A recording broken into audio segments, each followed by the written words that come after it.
handful. I'm sorry. I've never been told that. First time I've ever been told to speak up my entire life.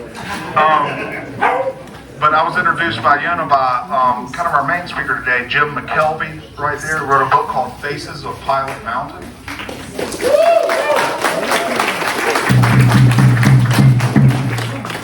And I read his book last year, actually at night after the Cosmic Summit. I said, that's a great field trip idea, and came up here the following week as I was kind of decompressing. I said that'd be a neat idea. So I circled back to Jim a few months later, and he suggested that Yona French join us. And, the Cherokee, their Native Americans hold a special place in, North Carolina's history, and the Cherokee particularly so. And they have managed to maintain a lot of their original knowledge and traditions despite all the challenges there. Yona French embodies what remains of that knowledge. And he's going to perform a little ceremony, speak to us for a minute, if you will. And then Randall Carlson's going to tell us about the geology of Pilot Mountain, which is a North Carolina state park. And then Jim McKelvey is going to speak to kind of the themes of his book, which I highly recommend. And then we're going to go for the big reveal, okay? And I'm not terribly familiar with the trail system. You are welcome. What is kind of neat and a central part of Jim's book is that on the Solstice particularly, the mountain casts a perfect pyramidal shadow to the east. So what may look like an uneven topography, well, this is clearly not a pyramid, but if you're the sun looking at it, and you just take what it's blocking, your shadow casting thing from, coming out of the earth, it casts a shadow perfectly east, which looks exactly like a pyramid, which is just kind of cool. Who knows what that means? Jim can speak to that. So we figured, hey, we're doing this on the Solstice. It makes a great field trip. So I'm going to go ahead and turn it over to Yona, and then we'll go to Randall, and then we'll go to Jim, and then we're going to take a hike up to the overlook, and you'll kind of get a feeling for where you are. So the reveal comes after the talk. Okay? Thank you very, very much. What a great room.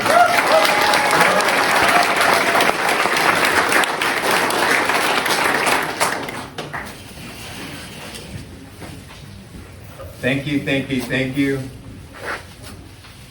Can everyone say CO? CO. CO, S-I-Y-O, CO. CO. The Cherokee, it means hello or greeting. And in our way, we try to bring back our language so that these tree people who have been here way longer than we have, they might be the only language that they remember, or they miss the people that used to walk this land that speak that language. Just like sometimes we hear an old song that brings back ancient memories or a place. So we try to do that, to invite that back in. My name is Yona French. I am a full-blooded Cherokee. I'm a member of the Eastern Band of Cherokees located over here in Cherokee, North Carolina. What a lot of people don't know is that Cherokee is not a reservation. It's actually called the Qualla Indian Boundary. It's called the Qualla Indian Boundary because the U.S. government took that land from us 2 times and we bought it back twice. And that land was taken and allotted back to the Cherokee who remained hidden in these mountains around this area in the Piedmont of North Carolina as well as the mountains. And we've always felt a certain call to the energy of this land. That vibrational energy that lives deep within.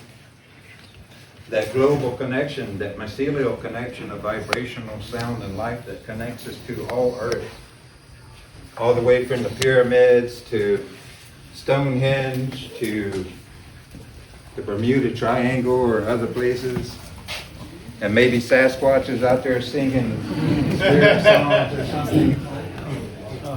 So let's hold space for those things that are beyond what we see in the sky, and hold a good place for those things that live in the oceans and beneath the earth.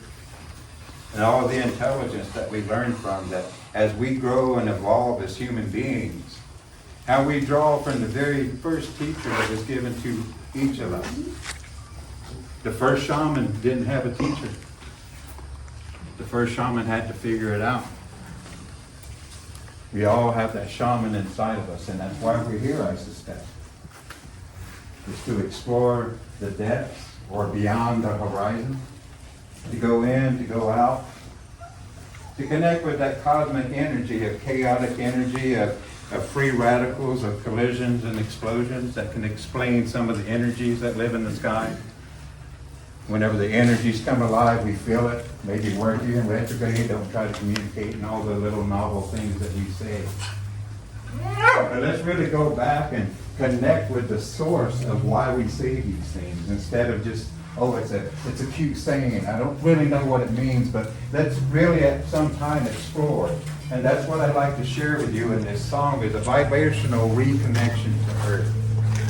To this crystal. How many of you have a crystal that you hold, or it speaks to you, or whatever it is, or you have something that has an energy that is dear to you? Some people call it money. But it's that kind of energy that we want to take away the distractions that have been offered to us upon this earth that we call evolution. To go back to the source foundation of the return to the Mother Earth womb, to that place of silence and calmness. To remember an ancient language that each of us know. We know it fluently.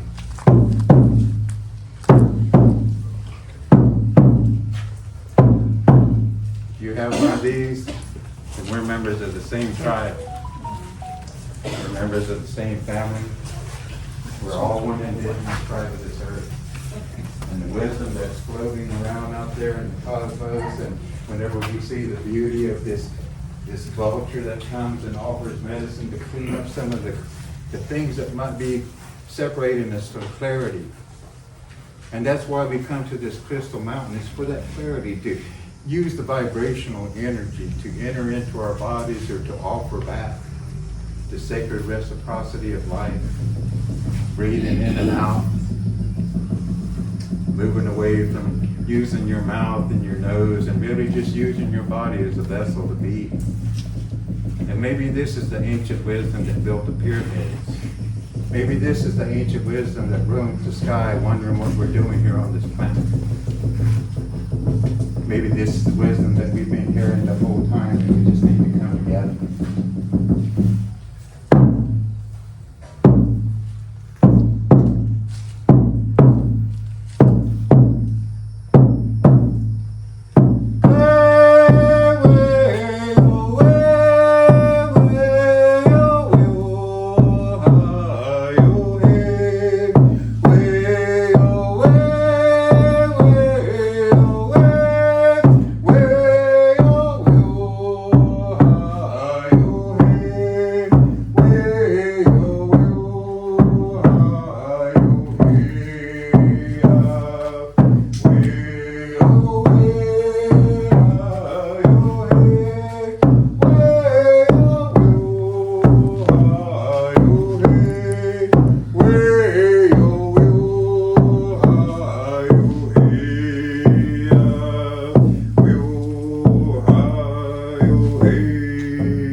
Cherokee, we're a matriarchal society, and we sing to the mother and the divine oneness of life and the feminine.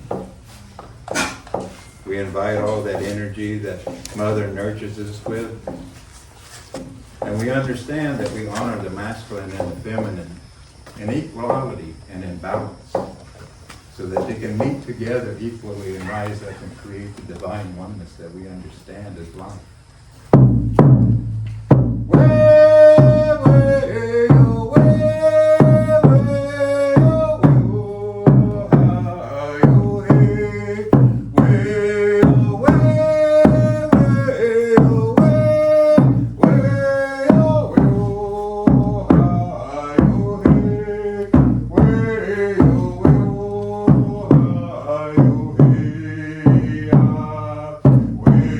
Oh,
So I guess we got the megaphone just was always going to be useful. Yeah, I got one, but I don't know if we need it. Everyone here fine? Could you hear Yona? Yeah. Pretty good. Okay, usually that's a problem in these kinds of settings, but it might work. All right. So I've been inspired for many, many years by a quote from the 12th chapter of Job, 8th verse, 12:8. Job 12:8. It says, speak to the earth, and it shall teach thee. So I have been trying for 30-some years now to enter into a dialogue with the earth to learn what its secrets, and it has been yielding up some secrets, and I'm going to be talking about that in my Sunday talk. But in this area right here, we're looking at, it's called a Manadnock or an Inselberg, which is a erosional residual. So at one time, the top of this, and this is hard to believe, but try to wrap your head around it. At one time, the top of Pilot Mountain was the ground level. Now, I don't know how long that was ago, but it was a long time ago. But in the interim, all of the surrounding material has been removed. Now, the geology, it's basically metamorphosed, probably beach sand that's been highly compressed under pressure. And it's a type of quartzite. I think Jim will probably get into that somewhat.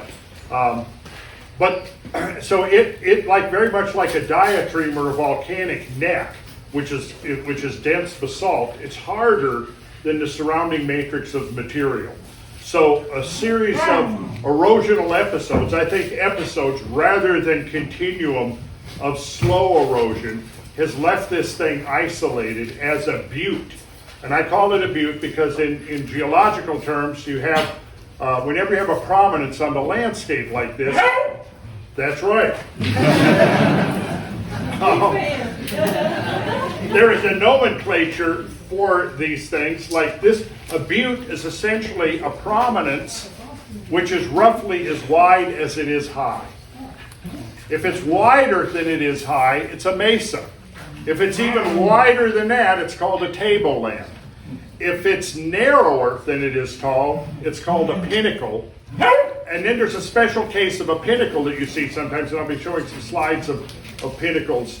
That's where you actually have a flared top, a flanged top, so that the erosion has pretty much been below that flanged top. And that's called a pedestal rock. So you got a pedestal rock, which is a pinnacle, almost like with a shelf on top of it. And then you have a pinnacle, which is just a tall rock that you can see those many different places. Then a butte is kind of what we have here. I'm looking at this and I'm thinking it's about as wide as it is high. That would put it in the category of a butte. Now, none of these terms imply the type of lithology. It's just really more the shape, the relationship between the height and the width. So this, I think from the best I was able to determine, very ancient sea beach at one time. I think I got that from Jim's book. I read your book a year ago, so now I'm getting a little fuzzy on the details. I fell asleep over your book on several occasions.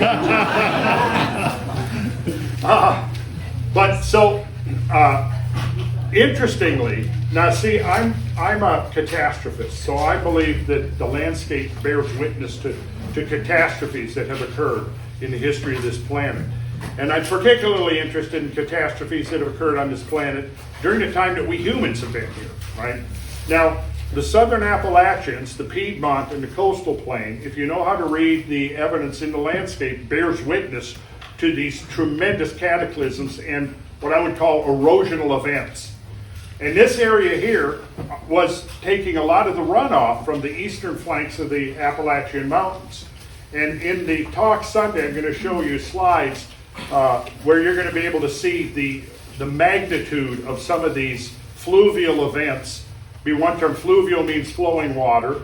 Diluvial is kind of an archaic term, but it means really big floods. And there have been really big floods through here in recent history, like within the last 10 to 20,000 years, probably associated with the transition of global climate from an ice age, a glacial age, into the interglacial age that we're in now. And this is my first time to Pilot Mountain, so I haven't had a chance to explore around here and specifically document in the field some of this evidence. But we know from tracing water flows that this area would have been subject to enormous, extreme rainfall events and fluvial events. Rainfall is pluvial, means rainfall. So if you're reading the literature and you come across the term pluvial, it means rainfall. If you see the term fluvial, it means flowing water. If you see the term alluvial, it means that is the byproduct of flowing water.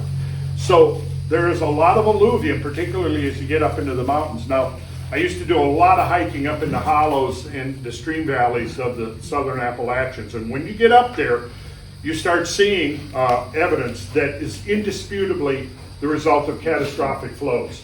For example, you'll see piles of boulders that some of them are the size of the buses that we drove in on, right? SUVs stacked up on one another.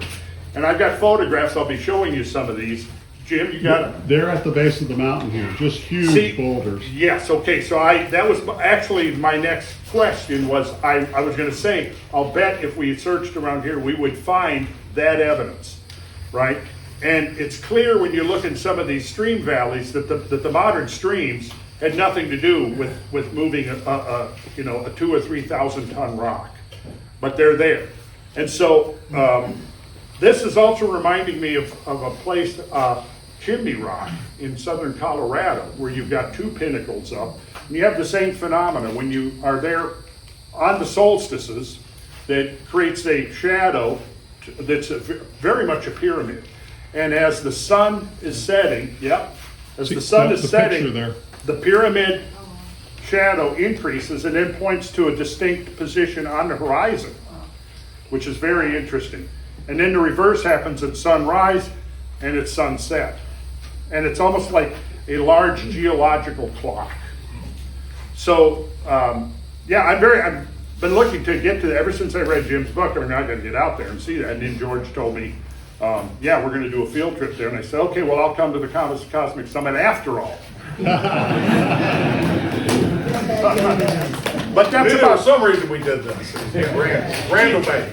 Yeah. Okay. So, so I'm not an expert on the geology here, other than it is a type of quartzite, which is metamorphosed sandstone, and then underneath it is our marine rocks. Now, are they limestones under the sandstones? I don't think so, but it does seem to be a foundation of granite. Foundation of granite. The largest granite outdoor granite quarry is 12 miles from here. It's gigantic. Largest granite quarry on the earth. In the world. Yeah. On the earth. In the neighborhood. Yeah. Is it by the largest any producer chance of granite. connected with the granite that forms Stone Mountain? I wonder? Probably. Right, it is. Same. It is same part of that batholith. Yeah. That's the term batholith, which is this huge mass of granite which is exposed to the surface in multiple places. But Stone Mountain, Georgia, is one of those outcrops. Now, granite is an igneous rock. It's an intrusive rock. So it wells up underground. It does not emerge from the surface. That's an extrusive. And what that means is that it takes much longer for granite to cool, and so the crystals grow much larger, which makes it very, very distinct from basalts that extrude onto the surface of the earth. And if I misspeak here in anything, Robert, please correct me, okay? I've been okay so far, right? Okay, thanks. I was getting nervous when Robert said that. But so basalts flow out onto the surface of the earth, and they crystallize much quicker, and so the crystals don't have time to form these big, sometimes you see these amazing macro-sized crystals in granite. But so that means you had granite is the basement rock, as you would call it, and over that is the quartzite. Right? Okay. And I think, the as I granite recall, has feldspar too. And what? The granite has feldspar, so it's got a magnetism to it. Okay. That's interesting. So that probably kind of leads to some interesting properties. Is there any anomalies with magnetic direction here at all? I'd love to find that out, and since people are mapping things, especially now they have a handheld kind of thing to map. I'd love to do that here. Yeah. But everything, all the archaeology here is restricted access. It has embargoed items, and any artifacts found here are put in that warehouse, not available to the public. So we have to sneak in. We have to sneak in, and I have not snuck in, so I'm in a little trouble. Jim, am I correct that we need to be out by? Yeah, we probably should get going here. Yeah. Brandon, any final words? We'll kick to Jim, and Jim talk for maybe no more than 10. Yeah. Just because we got a little way to start. Sure. Okay, thanks. I've always wanted to get Randall Carlson on this mountain. This is a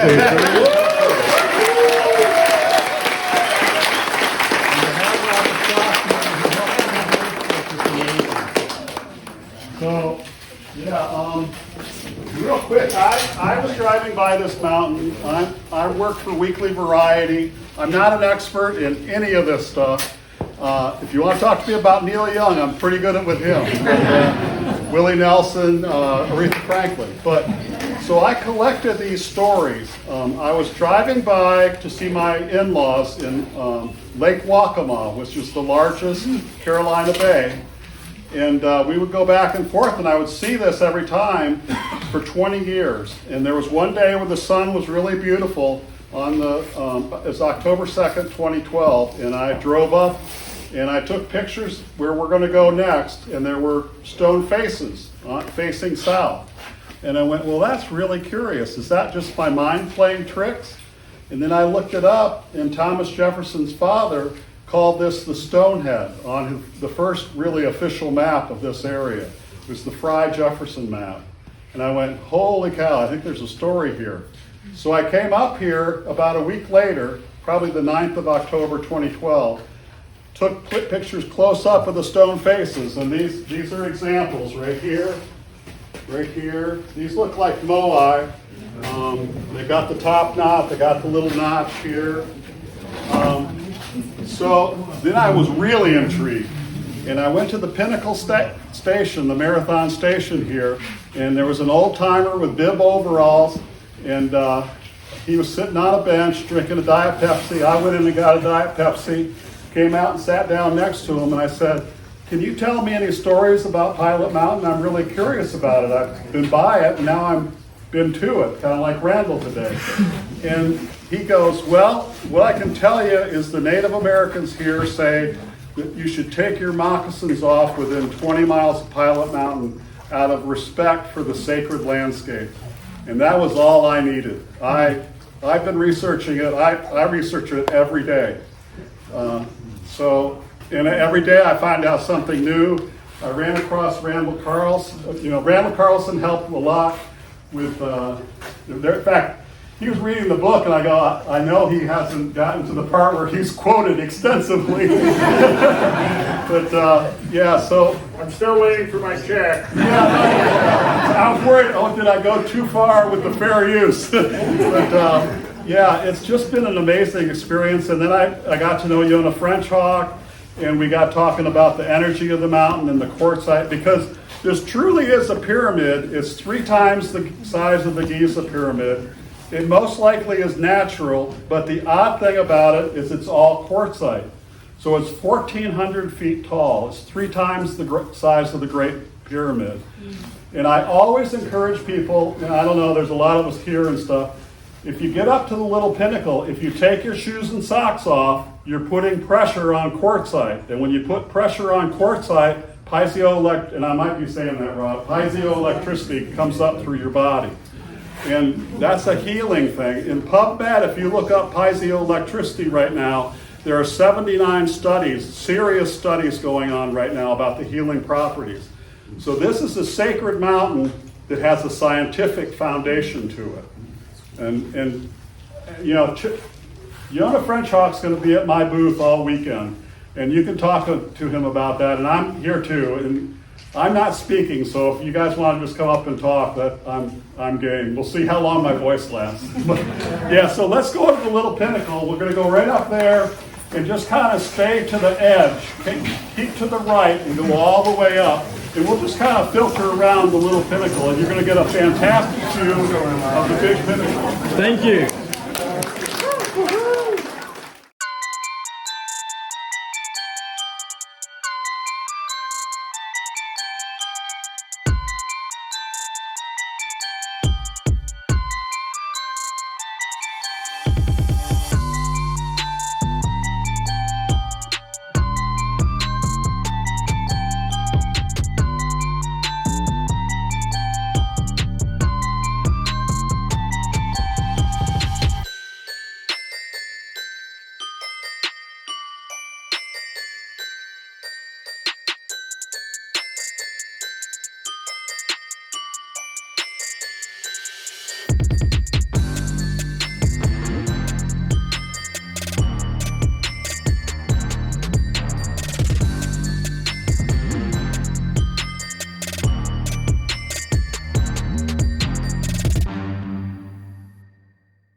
so honored to have you here, and this is the unscheduled part of the ceremony.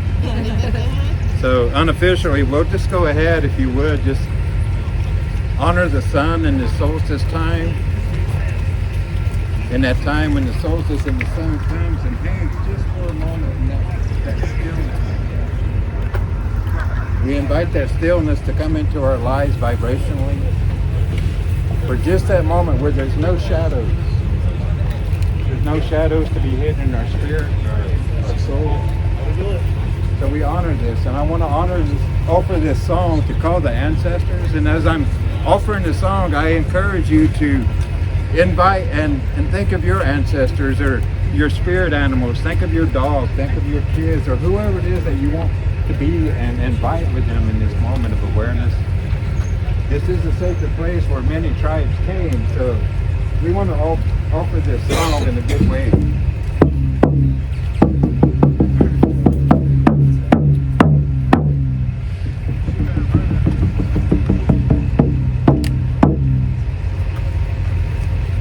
Yeah, hey, yeah, hey, yeah, ho.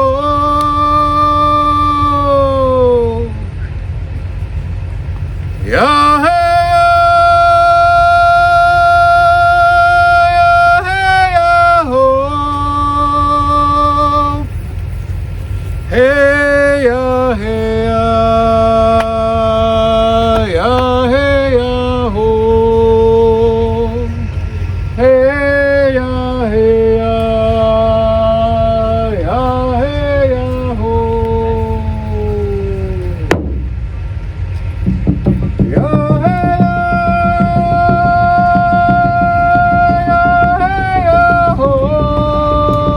hey ya, ho. Ya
I invite you to breathe that in.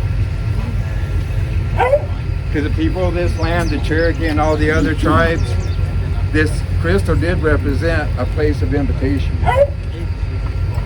Many of us understand maybe in the energetic realms that in the Cherokee beliefs that in order for us to share anything, there has to be an invitation. Yona, Hey, I hate the pauses. The venue is that way. We're missing our lead speaker, Jim McKelvey, if anybody knows where he is. But let's go down and we can Okay. continue down there. all right. Okay. I'm Now we're sorry to migrating. interrupt We're the on the very ceremony. land where this happened Okay. before. So now we're gonna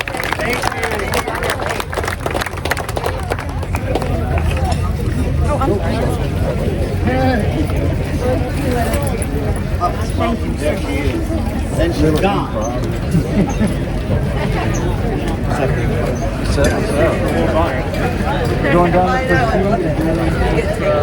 Accent, I come by it honestly. I was born and raised around these parts.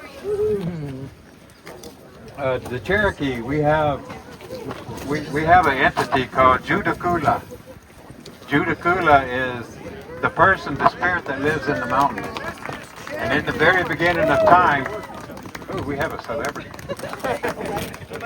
Oh, a wedding. Congratulations. Cheers for the couple. The first day is gonna be the longest. Yona's a sunrise ceremony. You married somebody this morning at sunrise. So to the Cherokee, Judakula is the spirit of the mountains. That, coming up. We call it the Etawisha, the face in the rock. And there was an agreement made in the very beginning of time for all living beings to love, respect, and honor one another. And Judakula is that spirit that comes and roams the mountains, and the faces show up in the stone to watch over the people to make sure they're still in alignment with the agreement to always love and respect and honor all life. So to the Cherokee, that's part of the story of why this mountain is so significant, is because it has all these guardian faces watching over this sacred place that maybe from the cosmos that the intelligence or the life there recognizes this place. And so the earth naturally responds to it by giving it its own natural sentries, like these tree people that guard over us and watch everything that we do upon this earth. So I'm honored to share that with you. And again, I'll be with Jim if you want to come by and chat and have any questions. Be honored to be present for you in a good way. Thank you. Woo! Yeah, this is all done in a good way today. A really good way. Thank you. Well, you can see it. You know, you got the Cosmic Summit. When I came up here, I was like, this is kind of our Cosmic Summit. So, yeah, we're at the summit. It's nice, convenient 40 miles. So let's kind of travel through here and let everybody up to see the pinnacle. I'm glad I came when I did. Yeah, me too. As they say, ground yourself in there. And if you look that way, that's the front of the Appalachian Mountains. So this Appalachian Mountains all the way in Tennessee from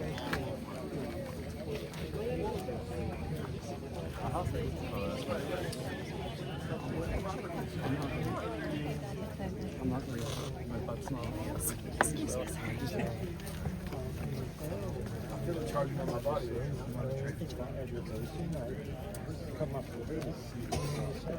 It's not that far.